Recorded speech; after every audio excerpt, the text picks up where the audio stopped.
Let's call this meeting to order. This meeting and all other meetings of this committee are open to the public. Proper notice and posting given to the press in accordance with Wisconsin statutes so the citizen may be aware of the time, place, and agenda of the meeting. Roll call. Gunderson. Here. Appleby. Here. Brunner. Here. Potratz. Here. Bain, Stelzner, and Bayman are not present. All right. Need a motion to approve the minutes from the September 8th, 2015 meeting.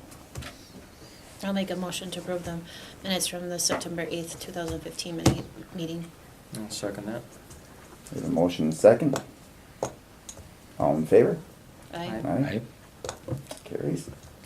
Citizens' appearances. So they're for you're for the second meeting, right? Yes. Okay. Do you want our names? No, not for this meeting. we've got them, but we'll talk about it after this meeting. Well, yeah, that's okay because it's we're starting a little late. Yes, we are. All right. Number 4. Update on the 2015-2016 events. This is just kind of a standing item for the committee. I think in the past we've had the focus of the committee is what you've talked about, and you've talked about events we've had, new events, events you want to have in the future. One of the items I can just give an update on is that trick-or-treating obviously was approved for October 31st, which is different than, it's not that Sunday like it's been the last few years, 4 to 6 p.m. Since it's on Saturday, right? Right. Works good. Yep. Yeah. The one thing I can add on trick-or-treating is that we didn't get the request to close down Main Street. Nope. And so right now the plan is that we're not intending to barricade off Main Street from 4 to 6. I think the hometown had requested that in the past. It wasn't a city-run thing, but the police department's been out with candy. Some of the other businesses have been out. That's an event that we're not really planning on doing, or nobody has stepped forward to coordinate that. Other than that, is there anything else you want to add? I'll be going to listen to a band on October 31st, a local band playing at a local bar. So see how they sound. They have for next year's 4th of July, Yeah. 3rd of July. What's their name? You know what? I don't even know their name. He's a guy that plays at the Foundry. Okay. I know they play Southern rock for majority of their Mhm. stuff and things like that. So, they're local. Since we can't get third wheel, I thought, well, go listen and see how they sound. I won't publicize the bar, but if anybody wants to know afterwards, I'll tell you.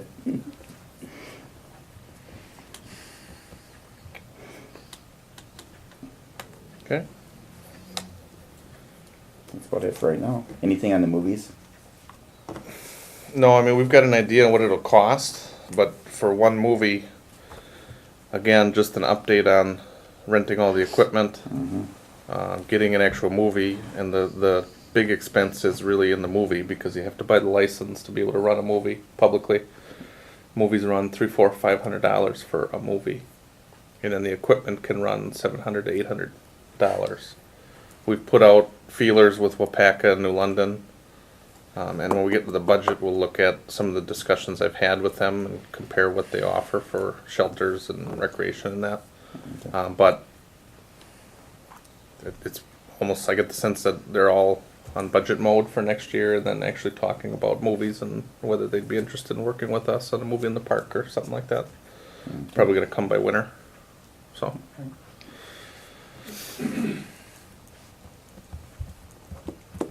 Anything else? None of that. Okay, I'm gonna move on to the budget. Yeah. The recreation side, the budget is actually pretty light. There's only a couple items that we have. But there's a couple things that I did want to talk to you guys about with that. And I should have enough. I've got the budget itself and then I've got some handouts to take a look at. You guys need anything? Mike? Good? Okay.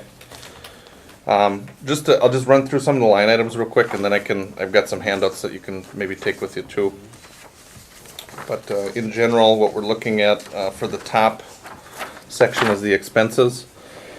The community center line item, we've got $1,500 down there. That's the $1,500 that the city used to pay to the VFW or the Legion. Right. And we had just left that in there. That's when the senior meals were at the Legion. The reason why it's in orange is because as part of the City Hall project, we're building a community center type building there. Now with that, we need to look at what is the operation of that facility. So are we hiring people full-time to clean it, somebody full-time to supervise it, or part-time? But maybe more importantly, before we get into that, is now is going to be the time that we actually do look at what is the use for that room, develop a rental policy, and then set fees on that policy too. Now that's something I think that had been hanging up the City Hall discussion when I came on. So it's like, it almost felt like we weren't moving forward on the project because that was one of the items where people were wondering whether or not you could allow beer in there and what would the rate be to rent it. And the problem we ran into was, I think we were talking about renting out a facility that we didn't even have built yet. But now, 2 years later, you can see that we're building one and it's going to be open next year. I do have a packet that we'll run through, just sort of explains what New London has and what their rental policies could be. It looks like their rate on a similar facility is about $15 an hour is what they rent it out for. And I think they cut it to $8 an hour if it's like a nonprofit group. But more importantly, what we have to look at is just how does that room work? What is that going to cost us? And then what are we going to charge for expenses? So I would think maybe by November, December, that's a discussion we have at this committee. Okay. But for now, we just have a placeholder with that $1,500 that we've had in there. The next item, tennis and ball fields, we're looking at just maintenance there. $1,700 is what we've maintained these last 2 years. Celebrations and entertainment, I did skip the swim lake, but we'll come back to that. The celebrations and entertainment is what we've held in there for the $8,000. That's what covers the fireworks. That runs about $5,000 for the year. It also covers, like, if we have a band for the fireworks, if we have any expenses related to, like, horse and buggy days downtown, we charge it out of that. We've also charged the Christmas decorations that we put up downtown. The problem we're running into with that is the garland is going to be a discussion for us in the next 2 weeks on whether we continue to do it, because we were notified last year it costs $1,300 to $1,400 every year to get that garland, and that's been a steady price for at least 5-6 years, I think. But they notified us that they might look at charging more, close to double that amount, and if we do that, we're very quickly looking into banners or some other kind of a substitute, so that with the money we spend, we have something that we put up there. I'm hoping that we don't end up just not putting anything up downtown, because that politically that it's a headache maybe we don't want to have. But and then on top of the garland, it's got a wire in it, and it's put together so well that we can't. It's hard for us to separate the garland from the wire, so you can't just dump it in the yard waste site because you're dumping wire in, and Right. and if we can't get it down in time, I think the 1 year it turned brown, and then it's almost defeats the purpose of having it up. But anyway, that's what comes out of that $8,000 amount. And then for parks and playgrounds, we've kept it steady for the last 2-3 years at $23,500. If we back up to the swim lake, for 2015 we looked at cutting. Well, I should say 2013, 2014, 2015, we've steadily cut what the expense should be, and we've been hitting our mark in cutting our expenses. So it was $52,500 in 2013. Dropped it down to $50,000 for last year, and we hit that. We hit both of them. And now this year we had dropped it down to $48,500. And you'll notice on there that we are about $1,500, $1,600 over.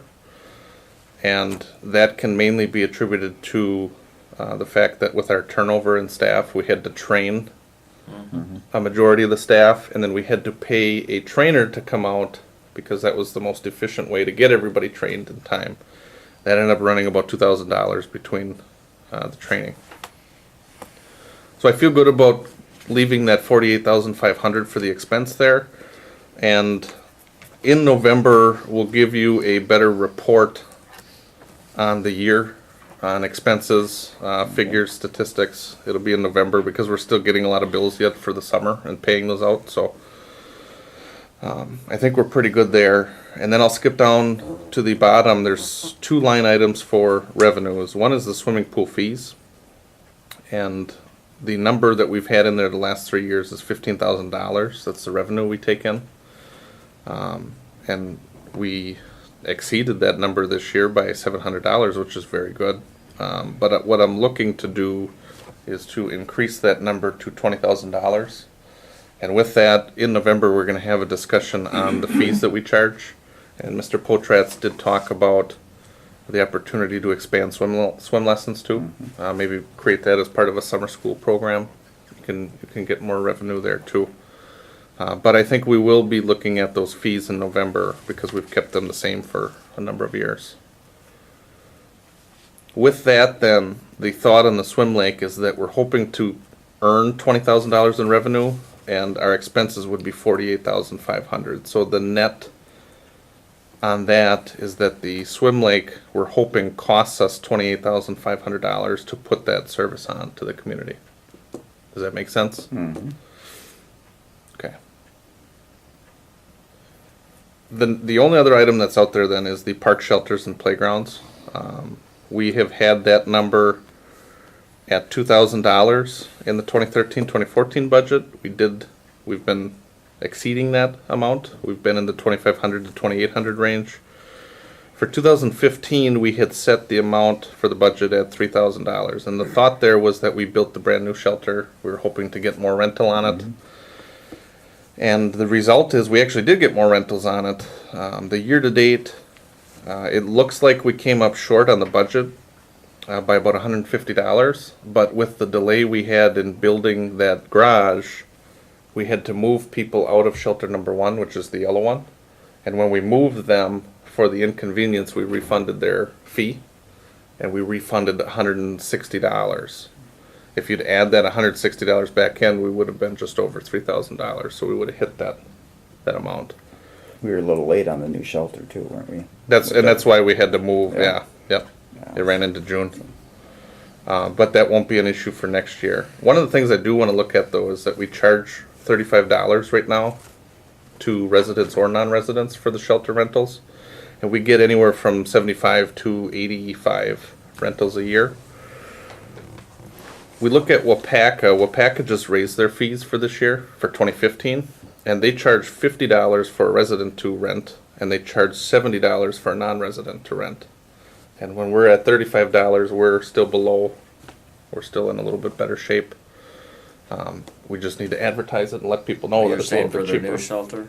For all of them. We don't charge a different rate for any of our shelters So yet. their brand new shelter that's 6 times bigger than ours goes for that same rate? It's not 6 times bigger. Well, it's you know, just, I mean, it's newer. Yeah. It's big, so I mean. $35 is what it's been at. Come on. Well, you're No, talking- No, I'm talking about Weyauwega's. No, there's 75. They're They're more. they're more. Right, I know. Yeah. I wasn't comparing the two. I'm just saying that, I forget it, move on. No, well, it's if you compare, we've got bigger shelters than the brand new one in our park, but because it's newer and nicer, we've charged the You same. know, all I'm to rent saying them. was, you know, their big park and, you know, by Shadow Lake, that Yep. big new one, how much does that go for? It's that one. Per They have a resident? little bit of an upcharge on that, and that's what my That's what I was just. handout is for you too. I thought you think said it's 50 for residents. I $75, thought, wow, and then that's. it's 80 for they have a cleanup deposits because I'm looking more at what the floor is to compare it to our $35. So Cause when you're- we're charging 35, the lowest on their end is 50 for residents. Yeah, which, okay. So this is a handout just looking at what Weyauwega and New London have. The first 2 sheets, it's front and back. That's Weyauwega. You will see the park shelter fee is $50 if you live in Weyauwega, it's $70 if you're a non-resident. And then they require an $80 deposit. On the back then, they do have the upper South Park shelter with kitchen, which is a brand new one.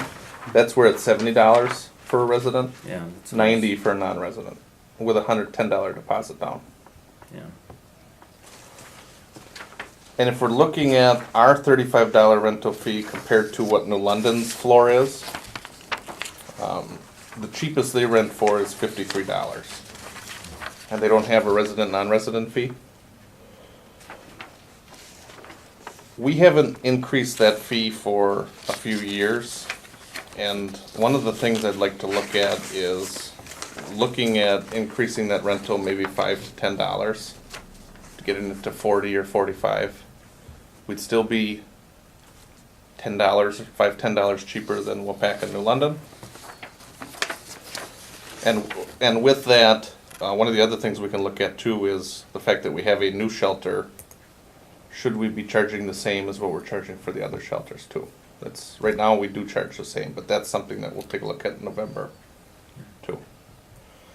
The other thing that I think is very interesting that Weyauwega and New London have, and it's on the second sheet for each of them, but they rent out what they call a picnic kit. And when you look at the picnic kit, it's basically supplies to play games, balls, volleyballs, volleyball nets, bocce balls. In Weyauwega, it's a soccer ball, a badminton set, kickballs, bocce ball, track ball throwers and balls, a set of bases, a frisbee, a football, a pump, and then 8 cones. And they charge $20 per day to rent that stuff, which is interesting, I think. When you go to New London in the back of their sheet, they charge $10 for a picnic kit with a deposit. And their picnic kit is 2 softballs, a bat, 4 bases, 2 frisbees, playground balls, and volleyball, net and ball. That's something that could be an additional revenue, and it's something else that you can offer for people that use the park. So it's something I think is interesting to look into. One of the other things I'd like to look at, which Weyauwega puts on here, is a deposit that gets set down. Because right now we charge $35 to rent a shelter, but if it ends up being trashed, we may end up paying that and more just to clean it up.